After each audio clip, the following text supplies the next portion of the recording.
this party started so I can go fly and watch helicopters. My name's Paul Grieshaber, and come closer. I get to be the air boss for the event today. I did it last year, and they invited me back, so I'll try to get invited back next year. We're going to do a very informal brief, and we're going to start with some introductions. Dwight Junkin will stand up right here. Tony Dwight. Yay! Dwight is our host, along with his wife Robin and their family. And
This is an example of the MZ202 engine.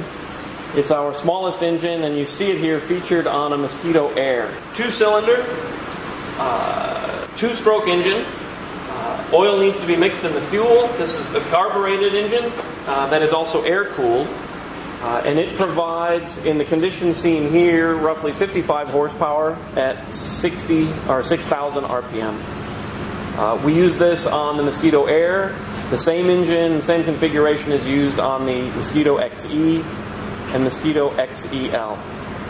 With an upgraded exhaust, it can make roughly 10% more horsepower. But we find that it's an exceptionally strong power plant for the weight and size that it is. One of the reasons we use it on the ultralight is there is no engine available that we are aware of that can provide that kind of power with a torque curve the way that we need it behind the engine for our ultralight. You see an accessory that is not conventional on our machines here. This is a secondary PTO. We are pulling an extra alternator off of the drive shaft. It's not a conventional use. The 202 can be used with the standard exhaust. It can also be included with an upgrade exhaust, which gives about 10% more horsepower at 6,000 RPM.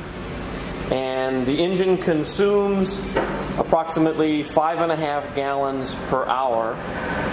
And on our XEL and XE models, that's depending on flight conditions, that is roughly 2 hours. This is an example of an XE 285 engine.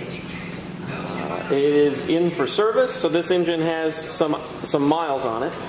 What you see is an 800cc fuel-injected, oil-injected, electronic ignition, water-cooled engine that conventionally can be good for over 140 horsepower.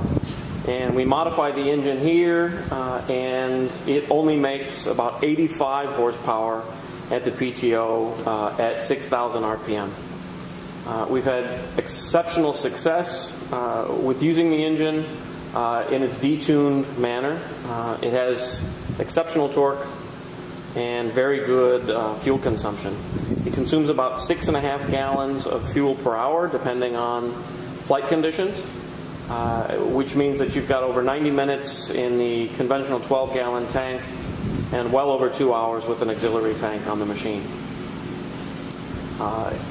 It uses CDI ignition with redundancy, and has proven to be a great workhorse for us. We've since this machine was outfitted, we've probably done another 40 machines like it. What you see here is our flagship machine that features a solar T62 2A1 turbine engine. The engine is at a radial inflow.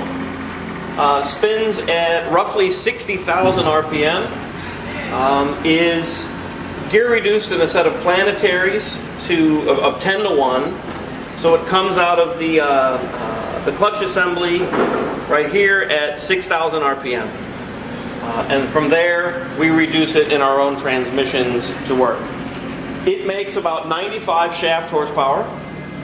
It is the strongest engine that we have on our XE models. The XET, using this engine, consumes more fuel than the piston engines. Conventional flying is roughly 10.5 or 11 gallons per hour consumption, which is about an hour without the extended fuel tank in the machine. Our conventional tank is 12 gallons. This machine happens to be outfitted with an auxiliary tank of an additional 8-gallon. Shop at Composite FX, we produce many of the components that get assembled onto the helicopters, as well as modify the engines once they're in-house. What you see on the bench here are 5 different copies of the Solar T62 2A1 engines that are getting ready for builds. And the many components that we fabricate in order to assemble onto the engine. And one of which I'm holding here, this is a main base plate. It is what is sitting right here on the assembly. 90-degree gearbox comes up through it, and this plate holds on the alternator, it holds on the fuel pump, the clutch assembly. It effectively integrates all of the conventional helicopter components to the engine mount. We've got many different examples of pieces that we make here, whether it be weldments for radiator assemblies, engine brackets, or any number of different components can be made on our Haas CNC lathe. So Composite FX makes our airframe out of vinyl ester, matrix, and e-glass. And when most people think of fiberglass, they think of mat, like this 1.5 ounce mat that I'm holding. This is really a great minority of what we're building the machine out of. We use e-glass, engineered glass, and here I have several examples of what that glass looks like. They are small glass strands that are woven like textiles, and they're woven in different configurations that yield different strengths. So this pattern, perhaps you can see, this happens to be a thick pattern. This is used in our upper gearbox mount for rigidity, as opposed to a material like this, which is woven very finely. And this makes other components. And finally, something that comprises the outer skin of our fuselage, a different type of weave. So between the three of these, we get great rigidity, good stiffness, or great torsional strength. And so we use different materials or different weaves of e-glass in different parts of the machine so that we have different characteristics, whether it be light and stiff or a little heavier and stronger. These two tools fold together eventually once they're filled with 3 laminates that comprise the outer skin of the bird. We have 2 sets of tools, another one behind us that we'll be looking at here shortly. So between these 2 components as they're laid up and come together, there's 37 different portions of the helicopter that form the main fuselage. So these 2 being the first 2 components, and you'll see the next bunch coming up. So what you see here is the second set of tools that I was talking about. It has the 2 components laminated together and bonded, as well as 35 other components that create the keel box or the crush zones or stiffening for the backbone. And when we pop these 2 outer shells off, you'll see that it'll be the beginnings of our fuselage. This will then go to our airframe shop, where it gets fitted with an upper gearbox mount and a gas tank. Those 2 components are made upstairs, they're laid up by hand, and they don't necessarily come out of the fuselage mold.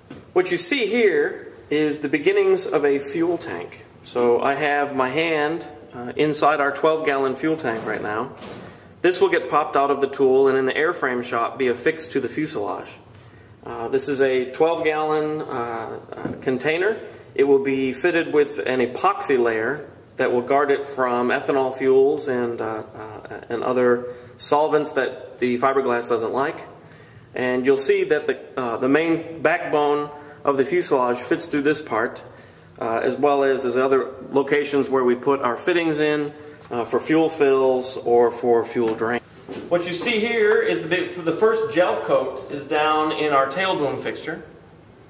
This will now make a half laminate for our tail boom, and between the two halves, once they're popped, we put bearing mounts, 4 bearing mounts through it, as well as put the splitter gearbox mount and the tail boom mount in the back. So what you see here are some examples of some tools that we have. These are some frame and bow clamps that are here. This is a dashboard tool, cover for our main rotor sensor, as well as some tail boom accessories. And small tools like this is how we make the small pieces that eventually help affix other components to the fuselage. So we are standing in The paint booth at Composite FX, and what you're looking at is a finished painted fuselage. It's masked off and you can't see the final paint on it. However, what we just did is painted the inside of the airframe. And after this cures, we'll be ready to put this into final assembly, put it up on skids and start assembling it. So at Composite FX we also have welding and fabrication. What you see here is an example of a weldment that we use for our turbine exhaust. Several other components are also weldments, whether they be engine mounts or the socks that hold our landing gear together, or any number of small components, whether they be aluminum, steel, stainless, 4130, or and many other kinds of specialty metals that we use. So what you see here is an example of the airframe that comes out, the fuselage that comes out of the tool that we spoke of earlier. It is now sitting on our airframe fixture, where we will outfit it with the mast assembly, the mast tube, our upper reduction mount, and our fuel tank. This model itself is going to be a UAV, and so you see there's no seat assembly in it. The floor on this machine is different than what you might conventionally find. Now, we also build to specification sheets. Once we have a sale, we produce a build sheet and go through all the specifics. At this stage of production, certain parts of the fuselage or the airframe need to be customized for different accessories. So the fuselage that comes out of the tool is now on this fixture. We're putting the upper gearbox mount, the fuel tank on. Inside this fuel tank, you'll see two different features. One, a new feature that we're putting a panel, an inspection panel on our fuel tank now. And on the inside of the fuel tank, you can see our epoxy coating, which is meant to retard any effects that ethanol fuel might have in the machine. So we've built about 10 machines so far with these O-ringed portals, inspection portals in the fuel tanks. We're happy that we finally have those integrated. From here, the tail boom will be tooled on. We're going to make a special shim that goes on the back of this, so that if you ever have a tail boom issue, we can send you one straight out of the factory and it'll bolt on. So what you see here at Composite FX, we also build our own windshields and our doors. And in doing so, we heat up and form the acrylic material. We happen to use vacuum on our windshields, and we happen to use pressure on the doors. And in here you can see we've got a piece of glass in the fixture for what ends up being a right-hand door. And the doors get bent in this oven that we make. Otherwise, that fixture right there builds or heats up the windshields, and then finally when we put a bunch of vacuum to it, when it's hot, it vacuum forms the windshields into their shape. So what you see here are some doors that are in process on two different tools, some tail booms that are ready to be shipped, 5 fuselages that are about to go in a container and shipped internationally. If you end up buying your kit and we ship it to you, one of the crates that you're going to get is something like this. This has the engine, the finished kit in it, the fuselage. It will come with a second crate with your tail boom and other accessories in it. But this might be a familiar sight pulling up to your garage, so you can assemble the kit at home. He passed away, and I always wanted to have my own helicopter, so what I did is start building it, and I noticed nobody names their ships anymore. And so I decided I'd name it. I named it after my mom, because all the like World War I, World War II guys, they put their girlfriend's name or something on it. And so I named it after my mom, and I just hope it makes her proud. I really do. It's a lot of fun, and that's about that.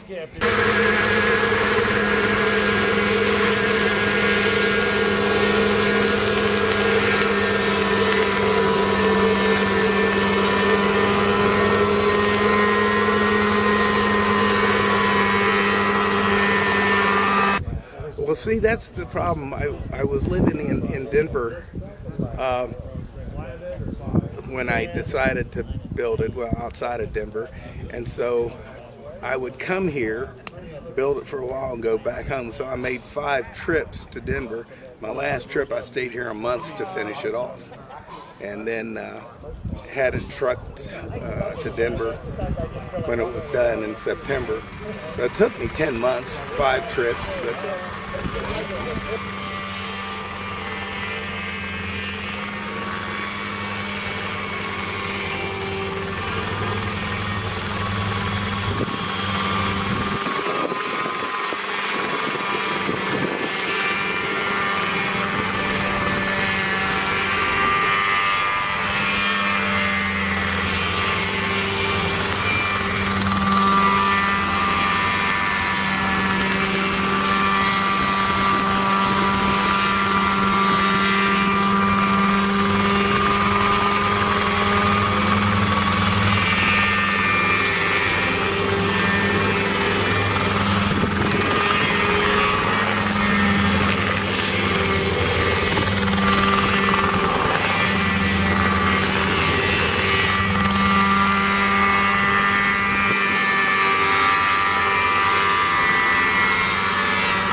put a GPS into it. There's an auto-tune system helps me too on the fuel map.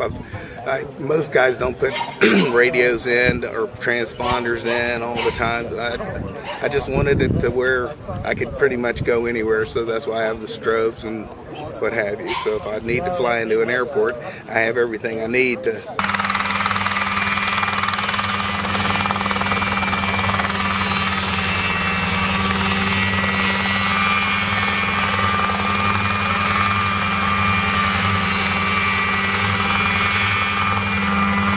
Well, on and off. I've had this love with flying, and it started with the balsa models and then the RC models, and then I got my pilot's license in '77, and the company I worked for bought a helicopter, a Gazelle, and I was blown away by it and ended up getting a little bit of stick time in the Gazelle. And then another friend of mine flew an Alouette, and I got a little stick time in the Alouette, and ran into a guy that had a Hughes 500C, and he gave me a little bit of stick time there, and I said, well, I got to buy some stick time because I couldn't log any of it. And so I did some instruction in Bell 47, like on MASH, and then I kind of let it go because I was living in Hawaii at the time, and I was hang gliding, so I did that. But finally, I herniated the disc in my back putting down a hardwood floor. And once I quit doing that, I still needed to fly. So I said, I'm going to buy a helicopter one day. So when we moved back to the mainland, okay, it's time to buy a helicopter. I bought it. That's it. Cool. And I've done a little more instruction since I've gotten it. When I would come down here to the fly-ins or to work on it, I'd get some instruction. Because if you have enough instruction to get your discount on the helicopter, plus you know what you're